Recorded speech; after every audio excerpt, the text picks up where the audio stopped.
Picture this, it's a quiet evening, and you find yourself nestled in the cozy corner of your living room, the dim glow of the TV screen casting a warm, nostalgic aura. The year is 1973, and you stumble upon a cinematic gem that will forever be etched in the corridors of your memory. It's the golden voyage of Sinbad, a treasure trove of adventure and wonder that swept you away on a magic carpet ride of epic proportions. As you watched, you couldn't help but be captivated by the swashbuckling exploits of Sinbad, the dashing hero, as he embarked on a perilous journey across treacherous seas and mystical lands. The vivid imagery, the dazzling special effects, and the unforgettable creatures that lurked in the shadows transported you to a world where the line between reality and fantasy blurred. Perhaps it was the sight of the iconic golden amulet, its intricate design gleaming with an otherworldly allure that left an indelible mark on your imagination. Or maybe it was the heart-pounding clash of swords and epic duels that had you on the edge of your seat. Whatever it was, the golden voyage of Sinbad etched its way into your heart, a timeless classic that still resonates with you today. Now, as we embark on a journey of our own, let's dive into some fascinating facts about this cinematic masterpiece, unraveling the mysteries and magic that make it a true gem in the world of cinema. So, grab your compass and brace yourself for a voyage filled with wonders and discoveries, because we're about to set sail into the world of the golden voyage of Sinbad. Get ready for a ride like no other.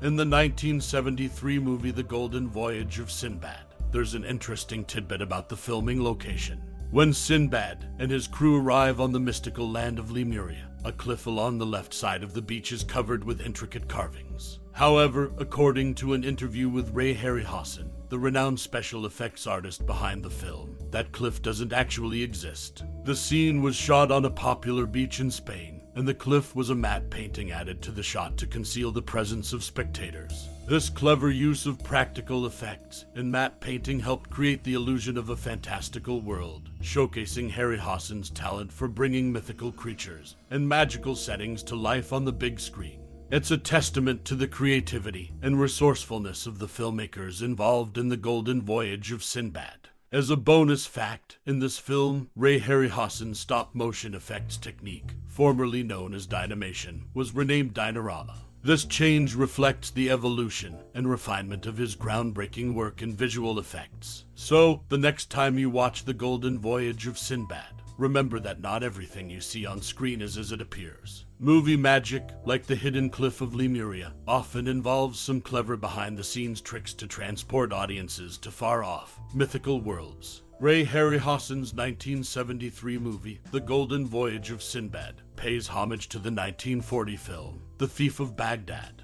Both films share the same composer, and Kali's dance in The Golden Voyage of Sinbad replicates the movements of the six-armed robot from The Thief of Baghdad. The Hindu-style temple in the 1940 film finds an echo in the Hindu-style carvings of Lemuria, and the look of the Lemurians is influenced by the earlier film. Familiar viewers can spot various echoes and inspirations throughout both movies. Additionally, Harryhausen's initial concept for the film included a griffin that would fight the one-eyed centaur. Surprisingly, this griffin was originally designed as a Neanderthal man, a concept that later evolved into the troglodyte in Sinbad, and the Eye of the Tiger in 1977.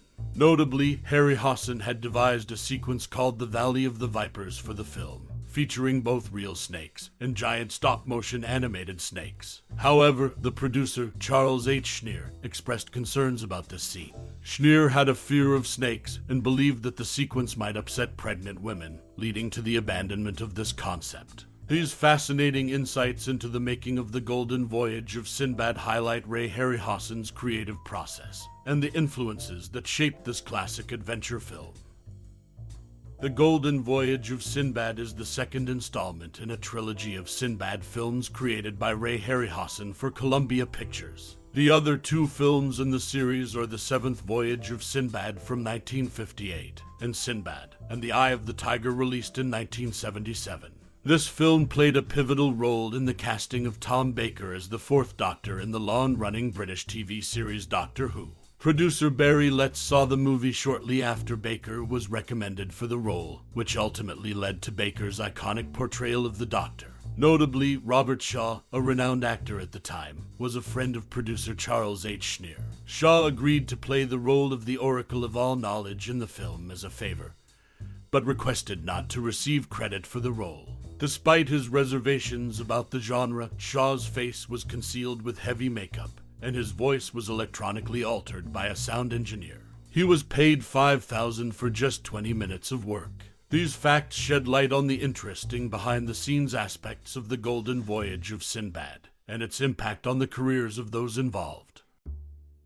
In 1973, the film The Golden Voyage of Sinbad left its mark on cinema history. Not only did it bring thrilling adventures to the big screen, but it also played a role in renaming Ray Harryhausen's stop-motion effects technique. Known as Dynamation, it was rebranded as Dynarama after this film. Moreover, The Golden Voyage of Sinbad had a significant impact on actor Tom Baker's career. It is said that producer Barry Letts watched this film shortly after Baker was recommended for the role of the Fourth Doctor in the long-running TV series Doctor Who. This viewing ultimately influenced the decision to cast Baker in the iconic role. This movie, with its imaginative storytelling and visual effects, continues to be a noteworthy chapter in film history, showcasing the evolution of special effects and its influence on casting decisions. The Golden Voyage of Sinbad remains a timeless classic in the world of cinema. In the 1973 movie The Golden Voyage of Sinbad, there's an interesting behind-the-scenes story involving actor Robert Shaw. Shaw, a popular actor at the time, played the role of the Oracle of All Knowledge in the film as a favor to producer Charles H. Schneer.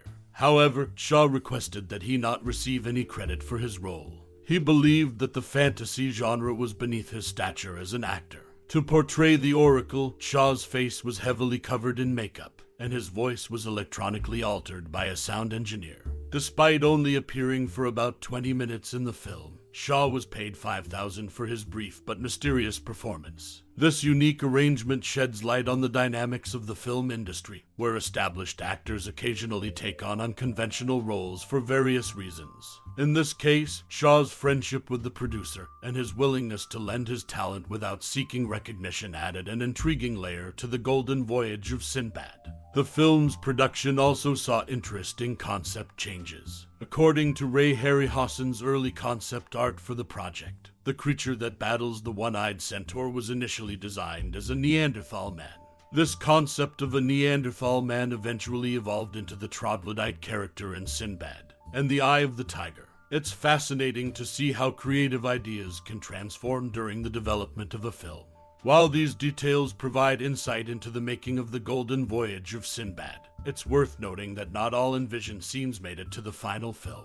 Ray Harryhausen had devised a sequence known as the Valley of the Vipers, featuring both real and stop-motion animated snakes. However, producer Charles H. Schneer had a fear of snakes and was concerned that this scene might upset pregnant women, so the concept was ultimately left unused. These behind-the-scenes anecdotes add depth to our understanding of this classic adventure film.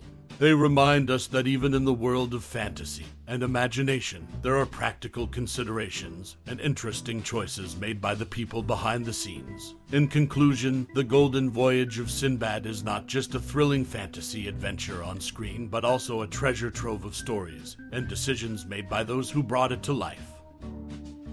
As we draw the curtains on this cinematic voyage through time, I invite you to reflect upon your personal connection with the timeless classic, The Golden Voyage of Sinbad, a film that has enchanted audiences for generations. In the magical realm of this 1973 masterpiece, you've witnessed the daring adventures of Sinbad and his crew journeying through treacherous waters, facing mythical creatures, and pursuing the enigmatic fountain of destiny. Perhaps you found yourself captivated by the mesmerizing soundtrack, the swashbuckling action sequences, or the beautifully crafted world of fantasy that Ray Harryhausen brought to life with his legendary stop-motion animation. Now, take a moment to delve into your own treasure trove of memories and thoughts about this cinematic gem.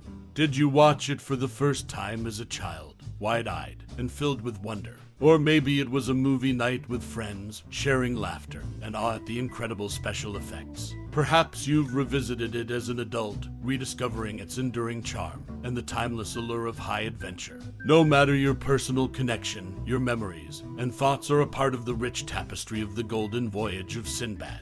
Share them with us, and let's celebrate the magic it has brought into our lives. Thank you for embarking on this journey of reflection with us. Your time and interest are deeply appreciated. Warmly,